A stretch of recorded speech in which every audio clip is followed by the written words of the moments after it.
Breaking చూస్తున్నాం. ఈ నెల 30 నుంచి తెలంగాణ అసెంబ్లీ సమావేశాలు ప్రారంభం కానున్నాయి. 5 రోజుల పాటు అసెంబ్లీ నిర్వహించే అవకాశం ఉంది. ఇక కాళేశ్వరం కమిషన్ నివేదికపై కూడా అసెంబ్లీలో చర్చించనున్నారు.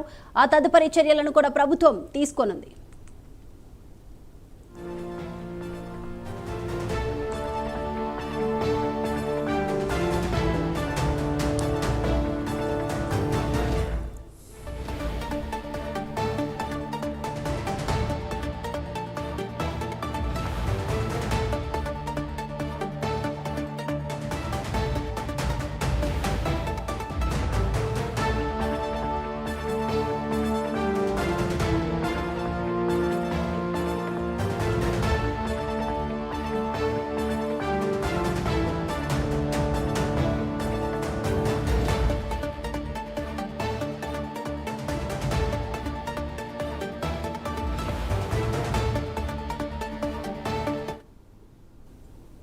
ఈ నెల 30 నుంచి తెలంగాణ అసెంబ్లీ సమావేశాలు ప్రారంభం కాబోతున్నాయి. 5 రోజుల పాటు అసెంబ్లీ నిర్వహించే అవకాశం ఉంది. ఇక కాళేశ్వరం కమిషన్ నివేదికపై అసెంబ్లీలో చర్చించనున్నారు. ఆ తర్వాత తదుపరి చర్యలను కూడా ప్రభుత్వం తీసుకోనుంది.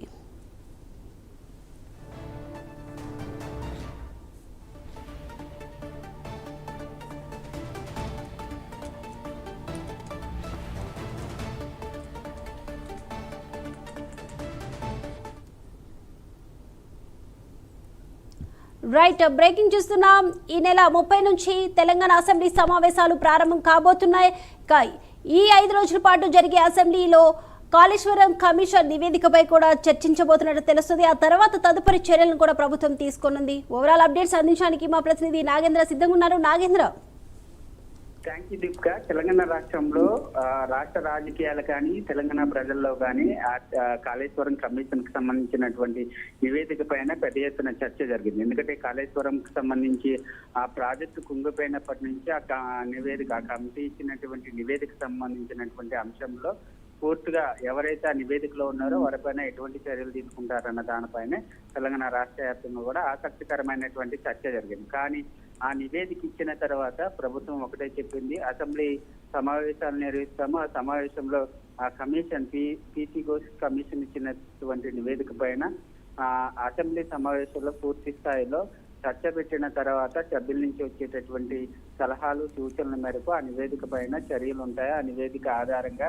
ఆ సభ్యులు ఇచ్చినటువంటి ఆ సూచనల ప్రకారం దానిపైన ఆ చర్యలు తీసుకుంటుంది ప్రభుత్వం అంటూ కూడా సీఎం రేవంత్ రెడ్డి చెప్పినటువంటి పరిస్థితి. దానిలో భాగంగా ఈ నెల 30వ తేదీ నుంచి 5 రోజుల పాటు అసెంబ్లీ సమావేశం నిర్వహించాలని ప్రభుత్వం నిర్ణయించడం జరిగింది. ఈ సమావేశాల్లో ప్రధానంగా కాళేశ్వరం కమిషన్ కి సంబంధించి ముందు నుంచి లాస్ట్ వరకు, అంటే కాళేశ్వరం నిర్మించేటటువంటి స్టార్టింగ్ పాయింట్ నుంచి ఎండింగ్ పాయింట్ వరకు, అంటే పిల్లర్స్ కుంగిపోయే సమయం వరకు కూడా జరిగినటువంటి అన్ని స్థాయిలో నివేదికను కూడా కమిషన్ ఇచ్చినటువంటి నేపథ్యంలో ఆ కమిషన్ ఇచ్చినటువంటి నివేదికను అసెంబ్లీ సమావేశంలో ప్రతి సభ్యులకి కాపీ ఇవ్వడంతో పాటు దానిపైన పూర్తి స్థాయిలో చర్చ పెట్టబోతున్న ప్రభుత్వం.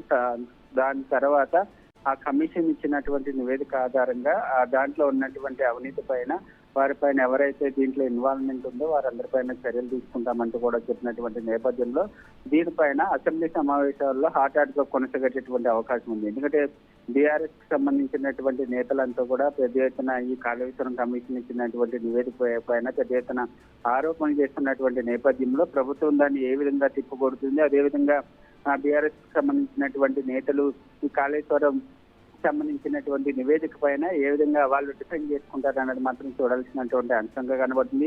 ఈ అంశంతో పాటు మరొక వైపు స్థానిక సంస్థల ఎన్నికలకు సంబంధించినటువంటి అంశం పైన ప్రధానంగా ప్రభుత్వం ఫోకస్ అయిపోతుంది. దీనికి సంబంధించి కూడా ఈ సమావేశాల్లో చర్చించేటటువంటి అవకాశాలు అయితే కనిపిస్తున్నాయని చెప్పాలి. ఈ 5 రోజుల పాటు అయితే అసెంబ్లీ సమావేశాలు ఆఖరిలో కొనసాగేటటువంటి అవకాశం అయితే కనిపిస్తుందని చెప్పాలి. Right, thank you Nagendra.